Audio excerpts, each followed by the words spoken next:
새벽 기도에 나오신 성도님들을 주님의 이름으로 환영합니다. 이 시간 마음 모아 샘물의 기도를 하나님께 드립니다. 마음 모아 샘물의 기도를 하나님께 드립니다. 먼저 우리 믿음을 고백합니다. 만일 우리가 그의 죽으심과 같은 모양으로 연합한 자가 되었으면 또한 그의 부활과 같은 모양으로 연합한 자도 되리라. 아멘. 우리를 위해 이 땅에 오신 주 예수님, 주님의 고난을 기억하며 감사의 삶을 살게 하시고 선물해 주신 부활의 소망으로 오늘도 승리하게 하옵소서. 교회와 예배를 위해 기도합니다. 죽임을 당하신 어린 양은 능력과 부와 지혜와 힘과 존귀와 영광과 찬송을 받으시기에 합당하도다. 아멘. 예수 그리스도와 교회를 계시하신 하나님, 말씀을 통해 주님과 교회를 더욱 깊이 알아가는 교회 되게 하시고 주께서 더욱 기뻐하는 교회 되게 하옵소서. 예배를 통해 하나님께 온전한 영광을 올려드리며 한없는 하나님의 사랑을 풍성히 누리는 샘물이 되게 하옵소서. 목장과 VIP를 위해 기도합니다. 나는 심었고 아볼로는 물을 주었으되 오직 하나님께서 자라나게 하셨나니. 아멘. 우리를 통해 영혼 구원의 역사를 이루시는 하나님, 말씀을 따라 VIP의 이름을 품고 기도하오니 아름다운 복음의 열매가 맺히게 하옵소서. 기도와 사랑으로 섬기는 목자들을 더욱 사랑해 주시고 목장 식구들의 가정마다 주의 평안이 충만하게 하옵소서. 다음 세대와 성도들을 위해 기도합니다. 모든 성경은 하나님의 감동으로 된 것으로 교훈과 책망과 바르게 함과 의로 교육하기에 유익하니. 아멘. 말씀으로 다가오시는 하나님, 다음 세대 자녀들이 하나님의 말씀과 교훈을 따라 자라게 하시고 의의 나무로 세워지게 하옵소서. 오늘도 성도들의 삶에 함께 하셔서 말씀으로 위로하여 주시고 새 힘과 기쁨을 허락하여 주옵소서. 나라와 선교를 위해 기도합니다. 구원하심의 보좌에 앉으신 우리 하나님과 어린 양에게 있도다. 아멘. 온 세상을 구원하시는 하나님, 샘물이 주의 뜻과 마음을 품어 선교의 사명에 신실하게 하시고 구원의 기쁨을 노래하게 하옵소서. 나라와 역사의 주인이신 하나님, 분열과 혼란을 겪고 있는 이 나라가 회복되게 하시고 온 국민의 마음이 하나가 되게 하옵소서. 오늘도 우리의 삶을 인도하시는 예수님의 이름으로 기도하옵나이다. 아멘. 오늘 새벽 우리가 함께 살펴보실 본문 말씀은 마태복음 26장의 말씀입니다. 마태복음 26장 26절에서 35절까지의 말씀입니다. 마태복음 26장 26절에서 35절까지 말씀 함께 봉독하시겠습니다. 그들이 먹을 때에 예수께서 떡을 가지사 축복하시고 떼어 제자들에게 주시며 이르시되 받아서 먹으라, 이것은 내 몸이니라 하시고 또 잔을 가지사 감사 기도하시고 그들에게 주시며 이르시되 너희가 다 이것을 마시라. 이것은 죄사함을 얻게 하려고 많은 사람을 위하여 흘리는 바 나의 피 곧 언약의 피니라. 그러나 너희에게 이르노니 내가 포도나무에서 난 것을 이제부터 내 아버지의 나라에서 새 것으로 너희와 함께 마시는 날까지 마시지 아니하리라 하시니라. 이에 그들이 찬미하고 감난산으로 나아가니라. 그때에 예수께서 제자들에게 이르시되 오늘 밤에 너희가 다 나를 버리리라. 기록된 바 내가 목자를 치리니 양의 떼가 흩어지리라 하였느니라. 그러나 내가 살아난 후에 너희보다 먼저 갈릴리로 가리라. 베드로가 대답하여 이르되 모두 주를 버릴지라도 나는 결코 버리지 않겠나이다. 예수께서 이르시되 내가 진실로 내게 이르노니 오늘 밤 닭 울기 전에 내가 3번 나를 부인하리라. 베드로가 이르되 내가 주와 함께 죽을지언정 주를 부인하지 않겠나이다 하고 모든 제자도 그와 같이 말하니라. 아멘. 오늘의 말씀을 통하여 성찬의 의미라는 제목으로 말씀을 나누고자 합니다. 예수님께서 잡혀가시기 전날 밤 예수님께서는 제자들을 부르시고 제자들과 함께 저녁 식사를 하십니다. 이 식사의 자리가 우리에게는 최후의 만찬으로 잘 알려져 있습니다. 아직까지 제자들은 이 순간이 얼마나 긴박한 상황 가운데서 진행되는 상황인지를 모릅니다. 예수님께서는 얼마 지나지 않아 병정들의 손에 이끌려서 십자가의 길을 걷게 되실 것입니다. 그런데 이 십자가의 길을 앞두고 예수님께서는 제자들과 함께 식사하고 계신 것입니다. 이렇듯 긴박한 상황, 이 긴박한 상황과는 어울리지 않는 빵과 잔을 나누는 장면이 바로 오늘의 본문입니다. 예수님께서 이 긴박한 상황 가운데 직접 떡을 떼시고 잔을 나누시면서 성찬을 진행하십니다. 예수님께서 십자가에 달리기 시전 이 마지막 밤에 왜 성찬식을 시행하셨을까요? 예수님께서는 본문 말씀 가운데 그 이유를 이렇게 표현하십니다. 너희를 위하여 행하라 말씀하십니다. 우리를 위해 꼭 필요한 일, 그것이 성찬임을 보여주시며 행하라고 말씀하신 것입니다. 본문을 통해 예수님께서 가르쳐 주신 성찬의 의미를 깨닫는 시간 되기를 바랍니다. 본문이 가르쳐 주는 성찬의 의미는 무엇일까요? 첫째는 예수님의 피 흘리심을 기념하는 것입니다. 예수님께서 십자가에 달려 몸이 찢기시고 피 흘리심은 우리의 죄 때문이었습니다. 예수님의 죽음은 의인을 위한 죽음이 아니요 죄인을 위한 죽음이었기 때문입니다.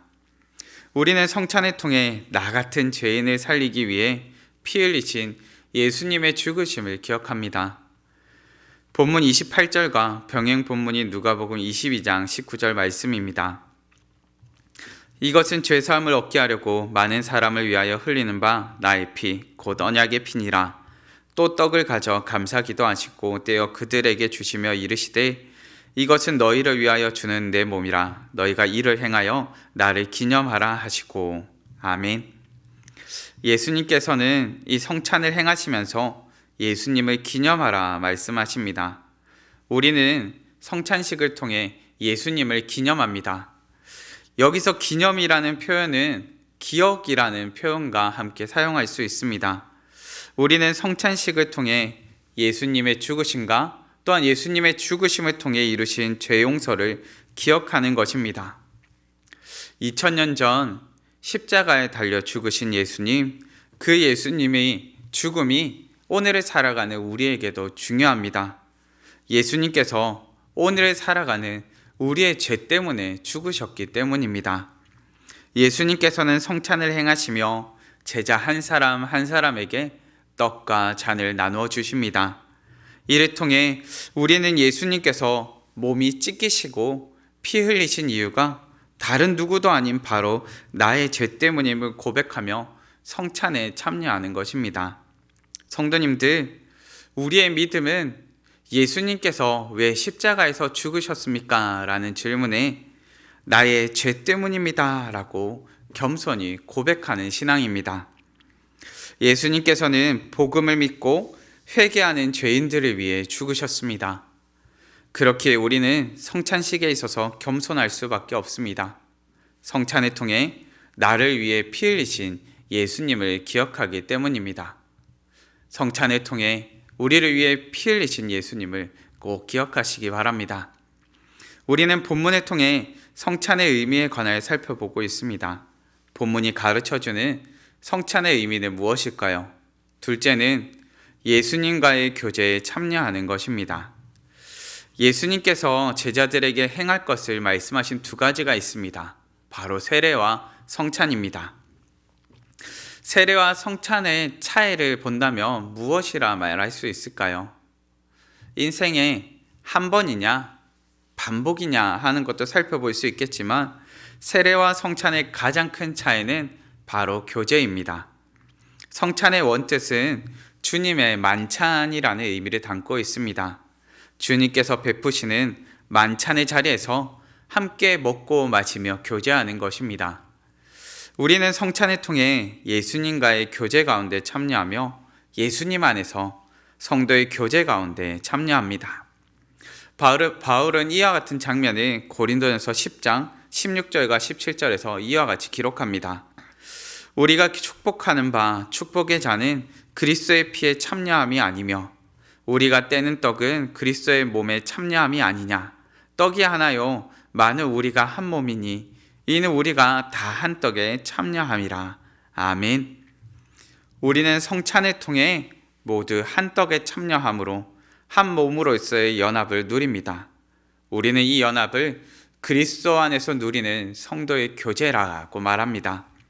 생명의 떡 되신 예수님으로 인해 성도는 예수님과 연합하고 예수님의 몸된 공동체와 연합하는 것입니다. 이것을 눈으로 보고 먹고 마시며 경험하는 시간이 성찬의 시간입니다. 우리는 성찬을 통해 영생의 양식을 받아 누립니다. 단순히 눈으로 보이는 것뿐만을 먹는 것이 아니라 우리에게 주어지는 영적 영양분을 공급받는 것입니다. 그렇게 우리는 말씀의 시간도 물론 중요하고 기도의 시간도 물론 중요하겠지만 성찬에 참여하는 시간이 매우 중요함을 꼭 기억해야 합니다.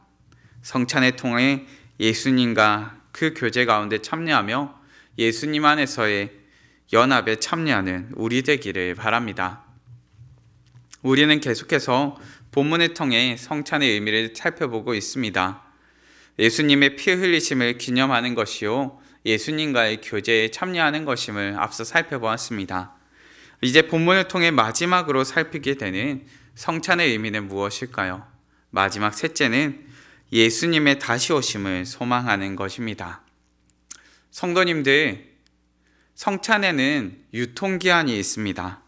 언제까지 성찬을 실시하고 시행하게 되는 것입니까? 바로 주님 다시 오실 때까지입니다.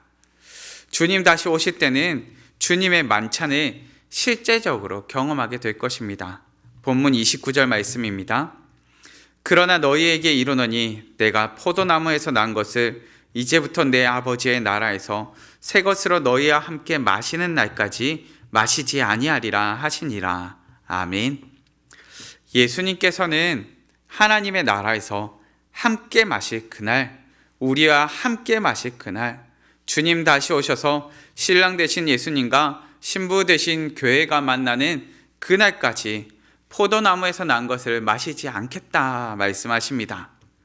그만큼 기다리신다라고 말씀해 주시는 것입니다.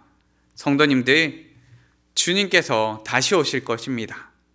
주님 다시 오실 그때 하나님의 나라는 완성될 것입니다. 성찬은 완성될 하나님 나라에서 풍성하게 열릴 어린 양의 혼인잔치에 우리도 참여할 수 있다는 확증입니다. 그렇게 성찬에는 주님 다시 오실 그날을 소망하는 재림의 염원이 들어가 있습니다. 그렇다면 그날을 소망하는 우리는 어떻게 살아야 할까요? 저는 그 대답을 베드로의 고백 가운데서 살펴보게 됩니다. 본문 35절 말씀입니다. 베드로가 대답하여 이르되 내가 주와 함께 죽을지언정 주를 부인하지 않겠나이다 하고 모든 제자도 그와 같이 말하니라. 아멘. 베드로의 고백에는 부인하지 않겠다는 고백이 담겨 있습니다. 이 약속이 지켜졌다면 참 좋았겠지만 부활하신 주님을 만나기 전 베드로는 이 고백에 실패하고 말았습니다. 그럼에도 오늘을 사는 우리는 압니다. 베드로가 이후 죽기까지 복음을 증거하며 예수님을 부인하지는 않는 제자가 되었음을 압니다. 오늘을 사는 우리가 그러하기를 바랍니다. 예수님의 다시 오심을 소망하며 복음의 전달자로 이 땅을 사는 우리 되기를 간절히 바랍니다. 말씀을 정리하겠습니다. 우리는 십자가에 달리시기 전날 밤 예수님과 제자들을 둘러싼 모든 상황이 긴박할 때 바로 그때에 제자들과 함께 식사하시는 예수님을 발견하게 됩니다. 성찬을 가르쳐 주시며 예수님께서는 이를 행하여 나를 기념하라 말씀하십니다.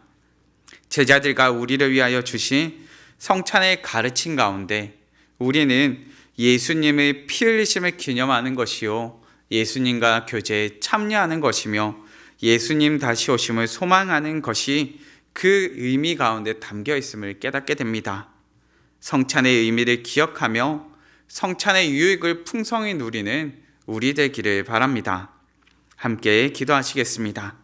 함께 기도하실 때에 주님 다시 오실 그날을 소망하며 마음껏 복음을 증거하고 주님 다시 오실 그날을 기뻐하며 주님을 자랑하는 자녀 되게 해달라고 합심하여 기도하시고, 또한 성찬에 참여할 때마다 그 풍성한 교제와 은혜를 누리는 자녀 되게 해달라고 합심하여 기도하시고, 각자의 기도 제목으로 기도하시겠습니다.